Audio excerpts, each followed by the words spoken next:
देखो तुम्हारे पास सपोज करो दो वेक्टर्स हैं,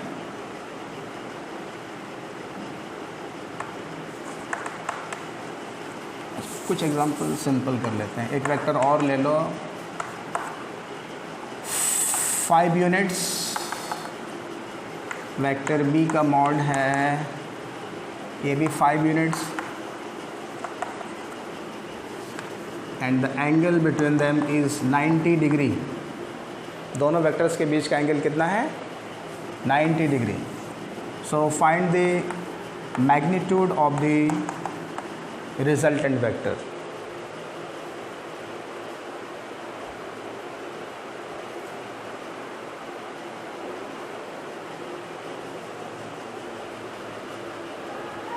(5√2 यूनिट। Very good.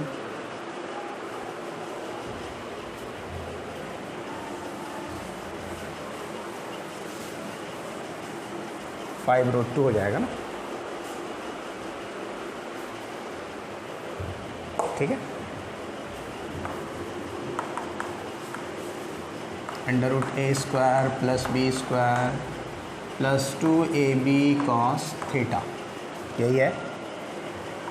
तो r = आप लिखोगे इक्वल है दोनों 5² + 5² + 2 × 5 × 5 × cos 90 degree. cos 90 is 0 degree, cos 90 is 0, cos 90 की वैल्यू 0 होती है। ये पूरा टर्म 0 हो गया। तो 25 + 25 का स्क्वायर रूट यानी √50, तो ये हो गया 5√2 units.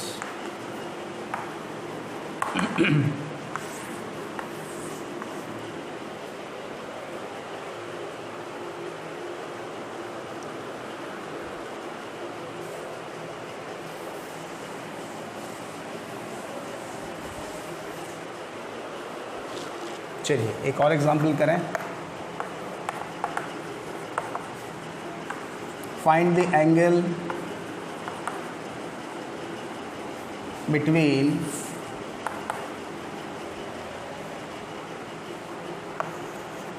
two equal vectors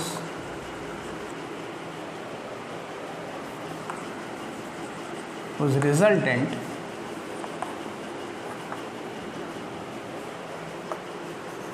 is equal to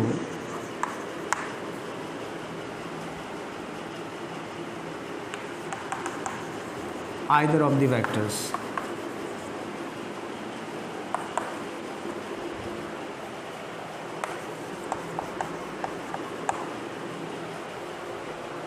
दो वेक्टर्स हैं, दोनों इक्वल हैं, और उसका जो रिजल्टेंट है वो भी किसके बराबर है?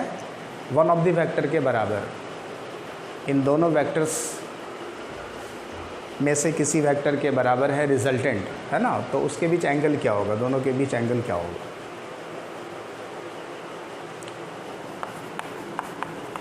समझ में आ रही बात? जैसे एक वेक्टर ए है, दूसरा वेक्टर बी है ना?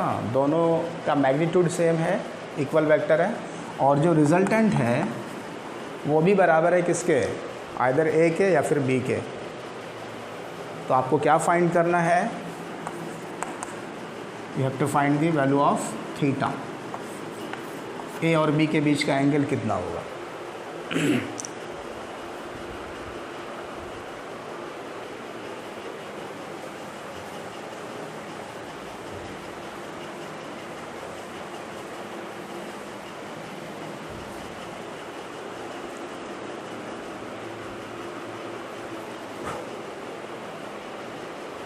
कितना आ रहा है? 150। हाँ, वेरी गुड।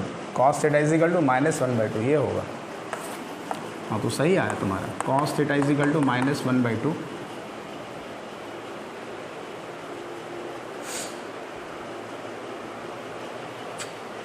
ये कितने पे आता है ये? This is cos 120, theta = 120। Okay, कैसे सॉल्व किया गया? देखो r और लोग देखें, फॉर्मूला हमारे पास क्या है? a² + b² + 2ab cos theta. ऐसा करो कि इन सब को मान लो x, है ना? x अगर मान लें तो r is equal to X हो गया, यहाँ पे x लिख सकते हो, x is equal to X square plus 2x into X into cos theta. Clear है सबके लिए?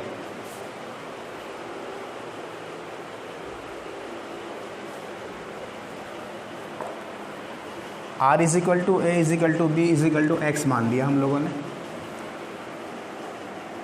तो क्या हो जाएगा देखो, X square is equal to यहाँ पे हो गया 2x square plus 2x square cos theta.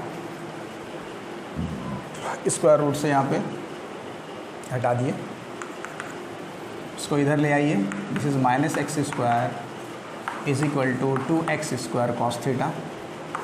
So cos theta is equal to -1/2 और कॉस -1/2 कॉस थीटा -1/2 कहाँ पे होता है? कॉस 120 में।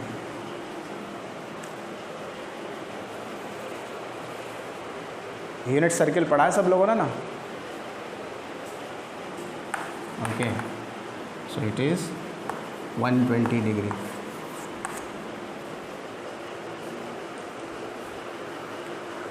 अच्छा, अब तक हम लोगों ने देखा कि रिजल्टेंट की वैल्यू हम लोग निकाल सकते हैं। अब डायरेक्शन कैसे निकाला जाए?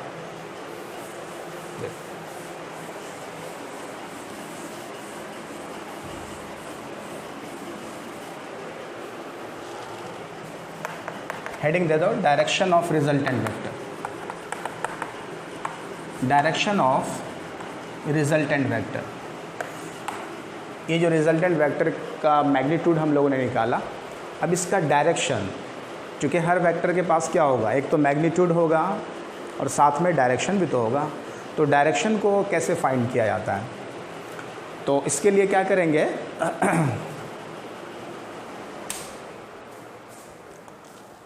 इसके लिए हम लोग सिंपली जो डायग्राम पहले से था उसी को कंसिडर करते हैं, फिर से उस फिगर को थोड़ा सा रीड्रॉ कर लिया जाए। देखो, ये था वेक्टर ए, ये है वेक्टर ए और ये है वेक्टर बी, है ना?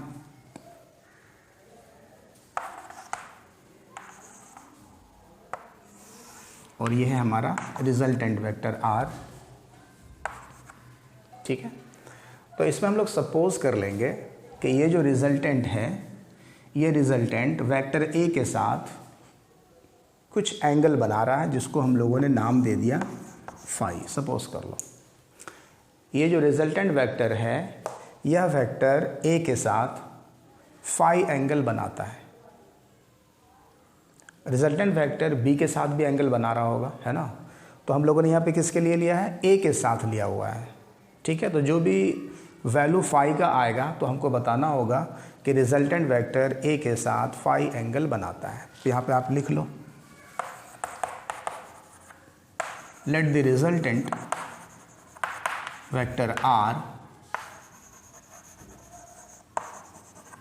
Makes an angle phi with the vector A. Vector A के साथ ये फाई एंगल फॉर्म कर रहा है। तो अगर इस फाई की वैल्यू हम लोग निकाल लें इस डायग्राम से, तो डायरेक्शन बताया जा सकता है। कैसे फाई निकालोगे? तो देखो,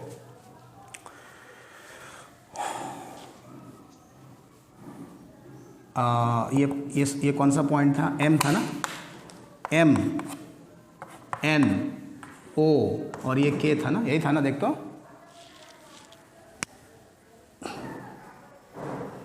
एम एन ओ के। ओके, तो इस राइट एंगल ट्रायंगल में, बड़े वाले ट्रायंगल में O M K, in right angle triangle O M K, O M K में tan phi is equal to क्या लिखोगे?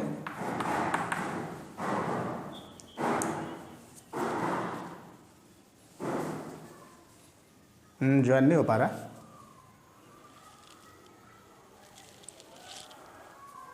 अच्छा,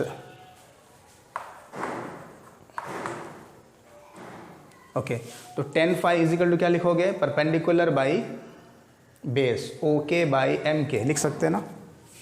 ओके बाई एम के, ओके बाई एम के। ओके इज इक्वल टू क्या निकाला है आप लोगों ने? देखो ये ओके क्या था, बी साइन थीटा था ना, ओके। और ये है बी कॉस थीटा, यहाँ से यहाँ तक। तो ओके के जगह पे लिखो बी साइन थीटा, और एम के जगह पे क्या लिखोगे? ए प्लस बी कॉस थीटा। यही हो गया डायरेक्शन। तो फाई इज इक्वल टू आप लिख सकते हो tan inverse B sine theta upon A plus B cos theta.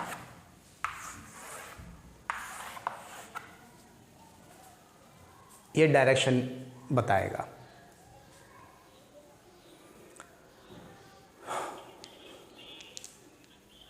हाँ हाँ, magnitude M N is equal to A हो जाएगा ना यहाँ पे, मैग्नीट्यूड, इसीलिए हम इसको हटा देते हैं। देखो ऐसे लिखो, ज़्यादा अच्छा रहेगा।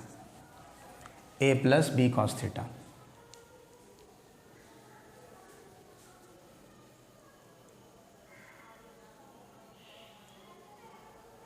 Okay okay. चलिए एक फिर से एक एग्जांपल करते हैं। एक वेक्टर है 6 यूनिट,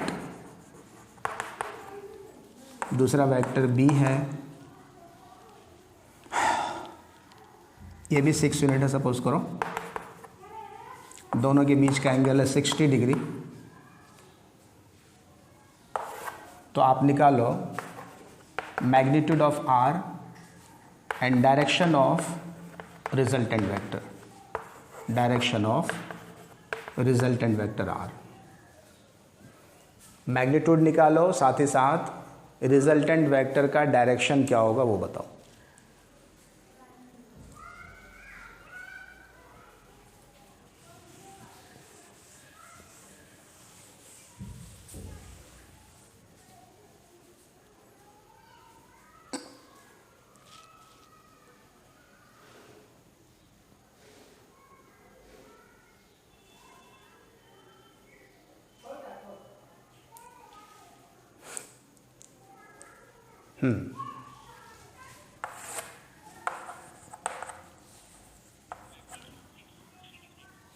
(6√3 यूनिट्स आ गया, ओके। डायरेक्शन क्या बोलोगे?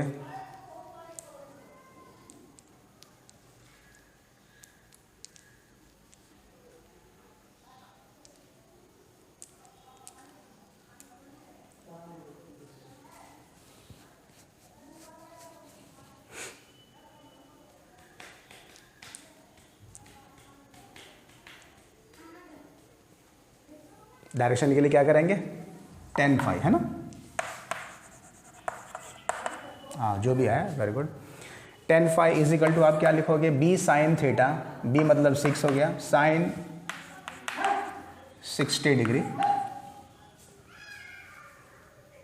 बी साइन थीटा मतलब 6 into sine 60 degree, A plus यानी 6 plus B cos theta 6 into cos 60 degree, formula में रखा हम लोगों ने। तो यहाँ हो गया 6 into sine 60 is √3/2, sine 60 degree √3/2, और यहाँ पे जब इसको सॉल्व करेंगे 6 प्लस 6 इंटू कॉस 60 डिग्री 1/2। तो यहाँ पे कितना हो गया?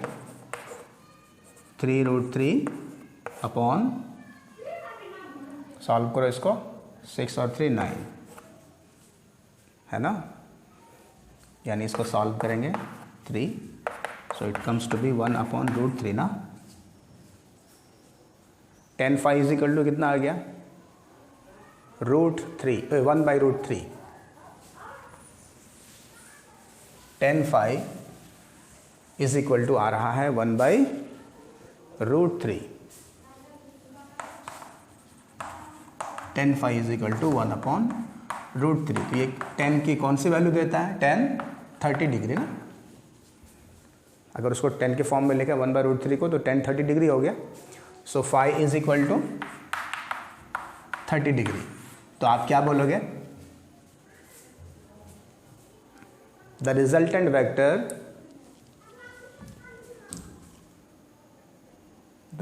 Vector makes an angle 30 degree with the vector A. समझ में आ रही बात? ए के साथ, चूँकि हम लोगों ने ये फाई लिया हुआ है, किसके साथ लिया हुआ है? वेक्टर ए के साथ लिया हुआ है। तो यहाँ पे आपको लिखना चाहिए the resultant vector R makes an angle 30 degree with the vector A. देखो यहाँ पे वेक्टर ए के साथ वो 30 डिग्री का एंगल बना रहा है। चलो इसको जरा सा फिर से हम लोग फिगर से समझने की कोशिश करते हैं। अगर हम लोग इसको डायग्राम में देखें तो कैसा हो जाएगा, देख तो। ये है vector A, this is vector A जिसका लेंथ है 6 यूनिट, और एक और वेक्टर है बी, ठीक है, वेक्टर बी, और इसका लेंथ क्या है? ये भी 6 यूनिट है। जो रिजल्टेंट आ रहा है, रिजल्टेंट जो होगा वो ए के साथ कितना एंगल बना रहा है? 30 डिग्री, ठीक है ना, ए के साथ।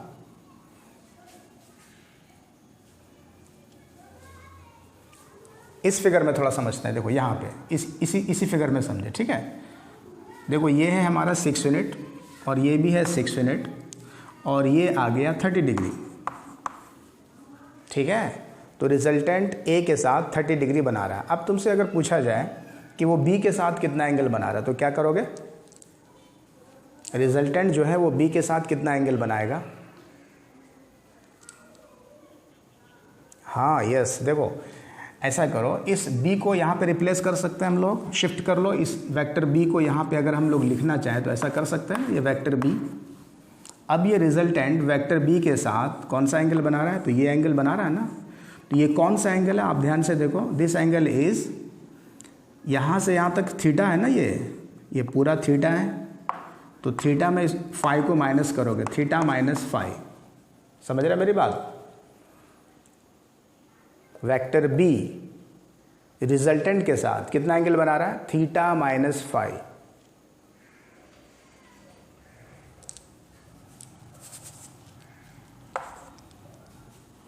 Vector B makes an angle theta minus phi, किसके साथ?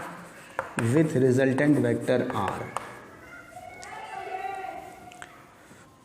तो यहाँ इस केस में जो आपको क्वेश्चन दिए थे, उस केस के लिए भी 30 डिग्री हो जाएगा। यहाँ पे अगर तुम थीटा की वैल्यू पुट करोगे तो थीटा 60 डिग्री है, और फाई की वैल्यू 30 आ रही है, तो 60 माइनस 30, तो ये वाला एंगल भी 30 होगा, ठीक है ना। लेकिन ये कोई ज़रूरी नहीं है कि हर क्वेश्चन में ऐसा रहे, ठीक है। यहाँ पे चूँकि दोनों का मैग्नीट्यूड सेम था, दोनों वेक्टर का, इसलिए डिवाइड हो गया, 20 से जा रहा है रिजल्टेंट। तो मान लो सपोज करो कि थीटा अगर 80 डिग्री होता, 80 डिग्री, थीटा की वैल्यू अगर 80 डिग्री होती और यहाँ पे 30 आया है, तो यहाँ पे कितना हो जाएगा? 50 डिग्री। समझ रहे हैं? हाँ, मतलब इसी क्वेश्चन को अलग तरह से पूछा जा सकता है कि रिजल्टेंट जो है वो वेक्टर बी के साथ कितना एंगल बना रहा है, तो थीटा माइनस फाई कर देना है, ठीक है। ये चीज़ आपको समझाना था। तो इस तरह से हम लोग डायरेक्शन बता सकते हैं रिजल्टेंट का, कि वो किस तरफ जा रहा है, उसका जो एंगल, उसका जो डायरेक्शन है वो किस तरफ है, ए के साथ, ए के रेस्पेक्ट में या बी के रेस्पेक्ट में, वो किधर इंक्लाइंड है, वो आप बता सकते हो इस फॉर्मूले से।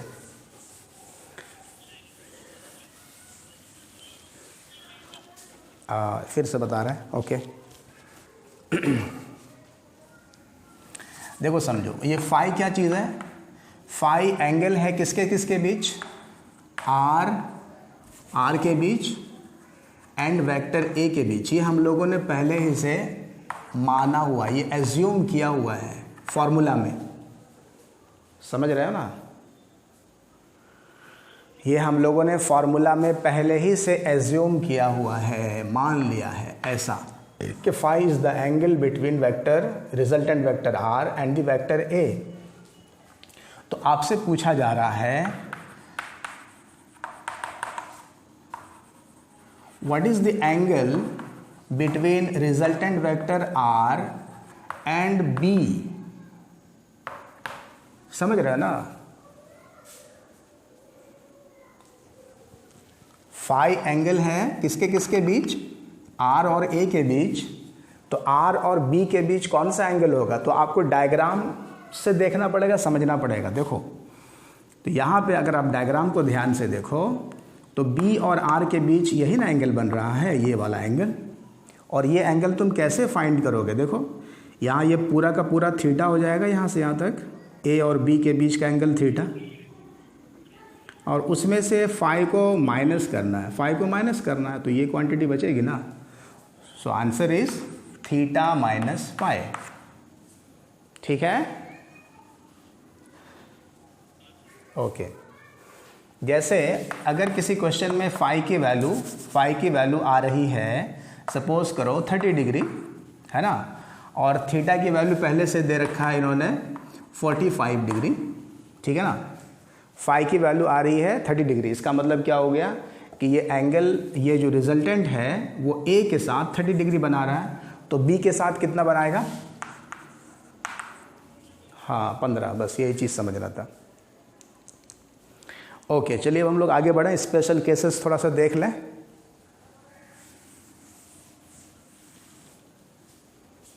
लिखिए स्पेशल केसेस।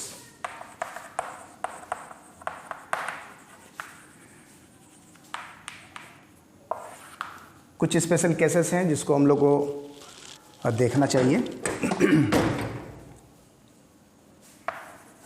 केस नंबर 1, देखो when theta is equal to 0 degree, मतलब दोनों एंगल के बीच, दोनों वेक्टर के बीच का जो एंगल है वो कितना है, 0 डिग्री। तो अगर 0 डिग्री है दैट मीन्स इसका क्या मतलब हुआ, इसका मतलब ये हुआ कि दोनों ही वेक्टर सेम डायरेक्शन में है ना।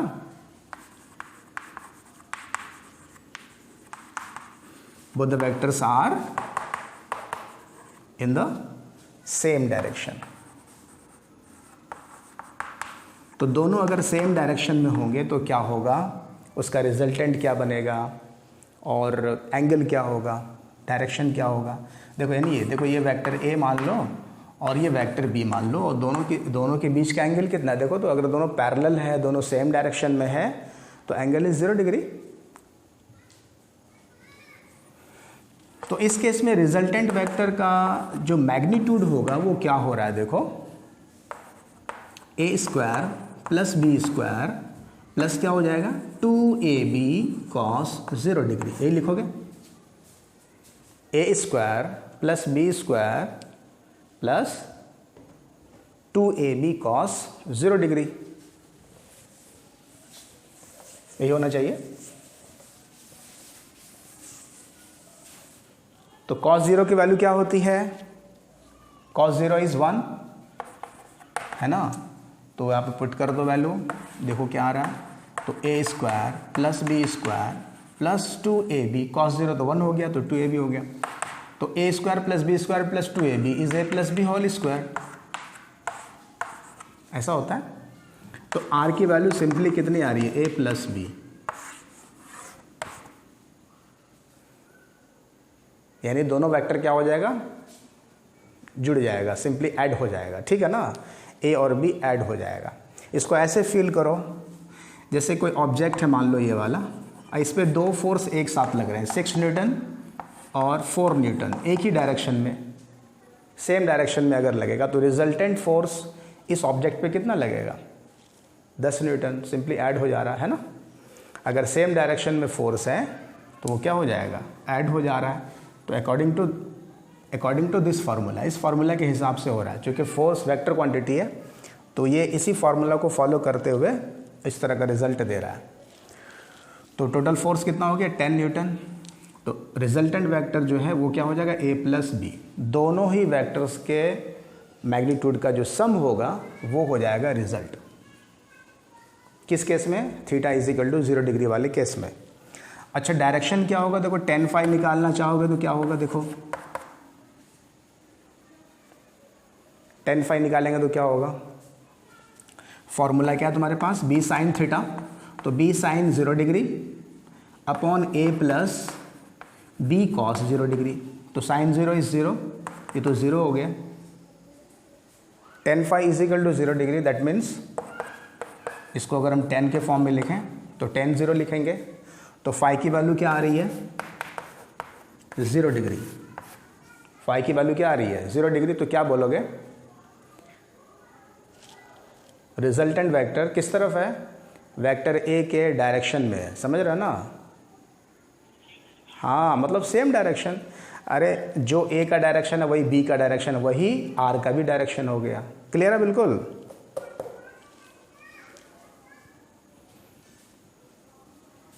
चलिए केस 2 लिखो।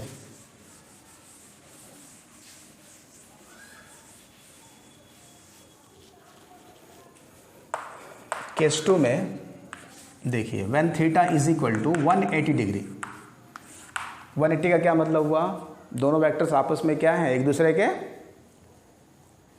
Anti parallel, good. So it is vector A और दूसरा वेक्टर मान लो बी, तो दोनों ही एक दूसरे के अपोजिट डायरेक्शन में है ना।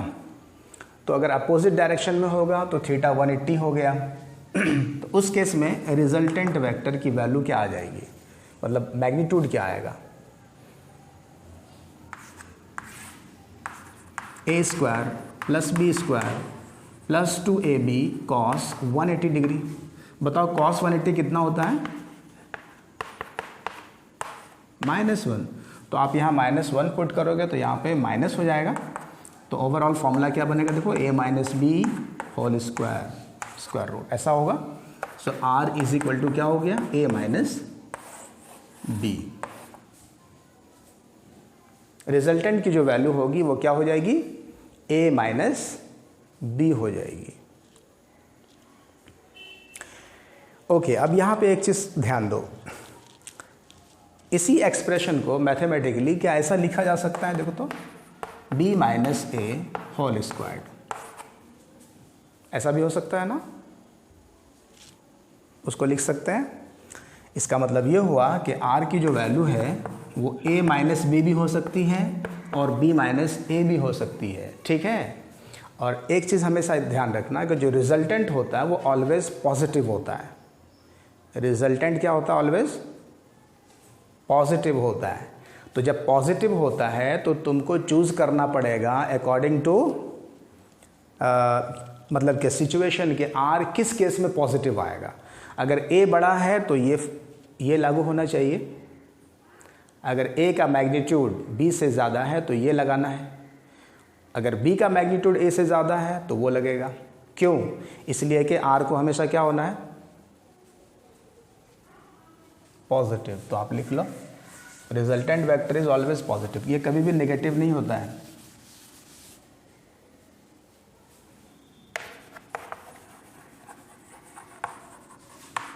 Resultant is always positive. तो सिचुएशन देख के हम लोग उसको अप्लाई करेंगे। ओके, अब चलो डायरेक्शन बताओ, tan phi b sine 180 degree upon a plus b cos 180 degree. अच्छा 180 कितना हो, साइन 180 कितना होता है, फिर से 0 होता है, ये साइन 180 0 होता है ना।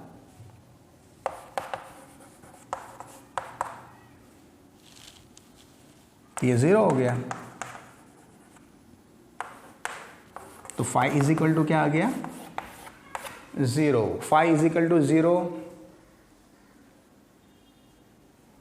ये क्या शो कर रहा है, फिर से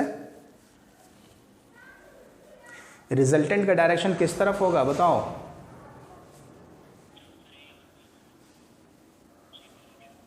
हाँ मतलब ए की तरफ, जो बड़ा होगा उस तरफ, जो बड़ा होगा उस तरफ। देखो इसको ऐसे समझो हम लोग, इसको ऐसे समझो, जैसे ये ऑब्जेक्ट है, इस ऑब्जेक्ट पे इस तरफ लग रहा है 6 न्यूटन, इस तरफ लग रहा है, अपोजिट डायरेक्शन में 4 न्यूटन, तो रिजल्ट किधर जाएगा बताओ, रिजल्टेंट? हाँ इस तरफ, ठीक है ना, इस तरफ रिजल्टेंट का डायरेक्शन है। ये तो बिल्कुल दिखाई दे रहा है, समझ में आ रहा है। अच्छा अब बताओ किधर जाएगा?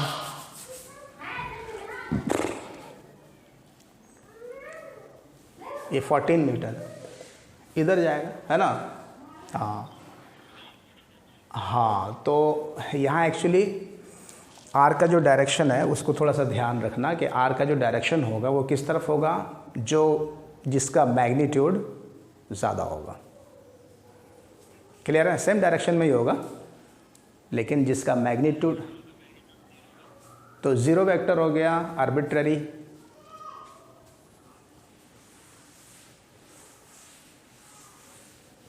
ठीक है। ज़ीरो वेक्टर बताए थे ना।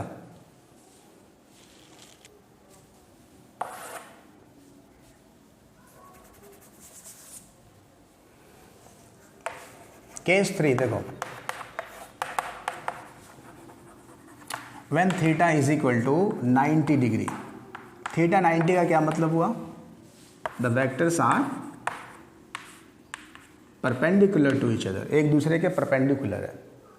दोनों वेक्टर एक दूसरे के परपेंडिकुलर है। अगर परपेंडिकुलर होगा तो क्या हो जाएगा बताओ? तो इस केस में जो रिजल्टेंट है उसका मैग्नीट्यूड होने वाला है A square plus B square plus 2ab cos 90 degree. A square plus B square plus 2ab cos 90, cos 90 zero होता है, तो रिजल्टेंट हो जाएगा under root A square plus B square. ठीक है, यानी कि देखो अगर तुम ध्यान से देखो तो पाइथागोरस को फॉलो करेगा ये, है ना। रिजल्टेंट जो होगा, हाँ ए स्क्वायर, हाँ एक्चुअली ये R square is equal to A square plus B square, यानी राइट एंगल ट्रायंगल बन जाएगा, है ना। जब भी ऐसा केस आ जाएगा तो वो राइट एंगल ट्रायंगल बनेगा और हाइपोटेनस जो होगा वो रिजल्टेंट का वैल्यू देगा। अच्छा डायरेक्शन क्या होगा बताओ इस केस में?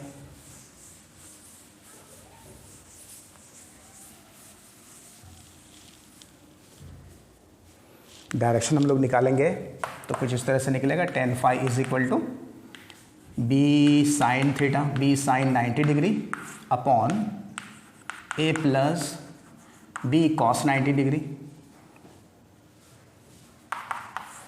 यानी बी साइन 90 क्या होता है 1 होता है, ए प्लस बी कॉस 90 0 होता है। जिसको सॉल्व करोगे तो tan phi is equal to क्या आ रहा है, tan phi is equal to B by A, ना बी बाई ए, देखो b into 1 is b, a plus 0 तो a हो गया नीचे, तो b बाई ए। ओके अच्छा चलो तुमको इसको और थोड़ा सा अच्छे से समझा देते हैं। सपोज करो तुम्हारे पास दो फोर्सेस है, 4 न्यूटन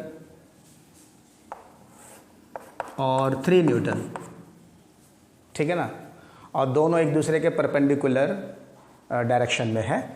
तो इसका जो रिजल्टेंट वेक्टर होगा उसका डायरेक्शन बताओ, कैसे निकालोगे?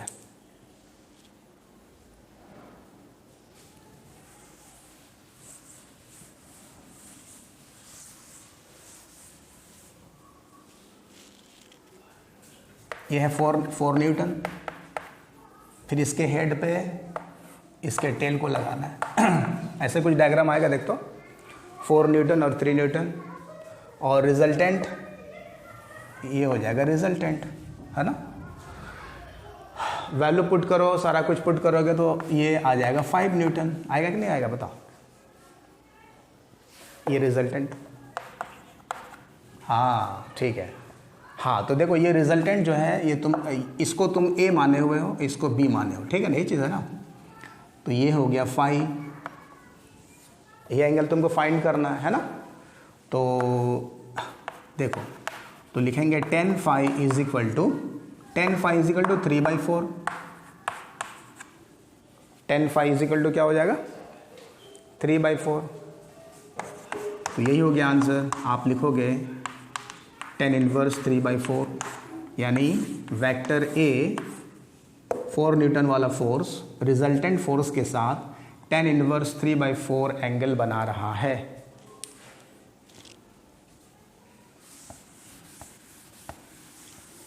ठीक है। अच्छा, इसमें एक चीज़ और याद रखोगे, इस तरह के ट्रायंगल में 3, 4, 5 वाले में 3, 4, 5 वाले में एक चीज़ याद रखोगे, इसको याद रखना है, इससे कई तरह का क्वेश्चन रहता है। देखो, ये अगर 90 डिग्री है, ये 3 है, ये 4 है, ये 5 है, ठीक है, राइट एंगल ट्रायंगल है, तो ये 90 हो गया। तो ये दोनों एंगल कितना होगा? ये दोनों एंगल मिलके होगा 90, है ना। तो ये एंगल हो जाएगा, ये जो होता है ये होता है 37, छोटा वाला 37 और बड़ा वाला 53। याद रखना, छोटा वाला 37 और जो बड़ा होगा वो 53। 37 + 53 = 90। ठीक है, इसको याद रखोगे। तो अगर ये चीज़ तुमको याद रहे तो अब बताओ तो ज़रा फाई की वैल्यू क्या होगी यहाँ से। हाँ देखो, tan phi = 3/4 है। हाँ देख लो, समझ लो ठीक से। यहाँ पे ऐसे तुम कैलकुलेट करो ना, देखो यहाँ पे ये एंगल हो जाएगा 53 और ये हो जाएगा 37। समझ रहे हैं ना। इस फिगर में बड़ा एंगल, ये बड़ा एंगल होगा, ये छोटा एंगल होगा, ये 53 हो गया, 37 पूछ रहा है। यहाँ पे क्वेश्चन तुम्हारा क्या, देखो tan phi 3/4, 3/4 कैसे होगा? 3/4, ये परपेंडिकुलर और ये इसको बेस बनाना है, इसको परपेंडिकुलर इसको बेस बनाएंगे तो ये 37 हो जाएगा। होगा कि नहीं होगा? बोल। कोई दिक्कत किसी को?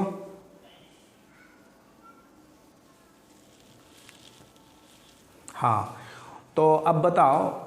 हाँ, वेक्टर ए रिजल्टेंट के साथ 37 डिग्री का एंगल बना रहा है, तो वेक्टर बी रिजल्टेंट के साथ कितना एंगल बनाएगा? 53। ये लॉजिक समझ में आ गया? ओके, तो इस टाइप से हम लोग